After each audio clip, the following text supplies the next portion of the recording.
Hello everyone. इस question को देखते हैं। One of the two identical conducting wire of length capital L is bent in the form of circular loop and the other one into a circular coil of N identical turn. इसका मतलब ये हुआ कि मान लो कि एक conducting wire है, ये एक कंडक्टिंग वायर है, ठीक है, और इसका लेंथ जो गिवन है, इसका जो लेंथ गिवन है अपने को, ये लेंथ हो गया अपने पास एल, ठीक है। इसमें से दो केसेस क्रिएट किए जा रहे हैं, जिसमें से एक को लूप बनाया जा रहा है, ठीक है, और एक को तुम्हारा सर्कुलर कॉइल बनाया जा रहा है, circular coil with an turns,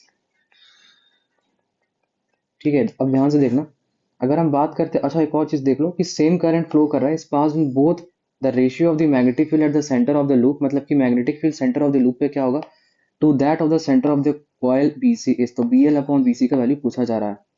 तो अगर हम बी लूप की बात करेंगे तो बी लूप तो सिंपल हो जाएगा, आपको सबको पता होगा formula mu naught I upon 2R, ठीक है। लेकिन अब बात होता है बी कॉइल, यहाँ पे म्यू नॉट एन आई अपॉन 2R होगा और R डैश होगा। बता रहे क्यों?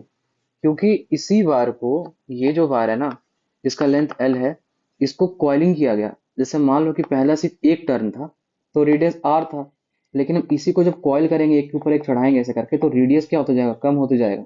तो नंबर ऑफ टर्न्स बढ़ेगा लेकिन रेडियस की वैल्यू कम हो जाएगी। जैसे कि R रेडियस का कोई सर्कल है, तो उसमें अगर कहते हैं कि उसमें अगर एक टर्न है, तो एक टर्न के साथ R रेडियस है, तो हम बोलेंगे दो टर्न के साथ कितना रेडियस हो जाएगा। तो अगर एक में हो गया आपका वन, कितना हो गया देखो, एक टर्न में R रेडियस है, ठीक है, तो वन में कितना हो जाएगा, 1/R।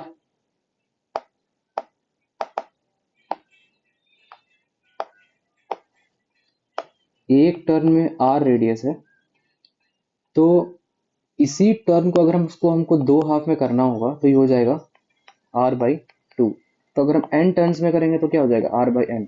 असल में देखो यहाँ पे Rn जो है ना वो कांस्टेंट है। क्यों? क्योंकि अगर आप रेडियस रेडियस को बढ़ाओगे तो नंबर ऑफ टर्न्स कम हो जाएगा, तो नंबर ऑफ टर्न्स जब कम होगा तो रेडियस बढ़ेगा, और जब नंबर ऑफ टर्न्स ज्यादा होगा तो रेडियस क्या हो जाएगा, कम हो जाएगा, ठीक है।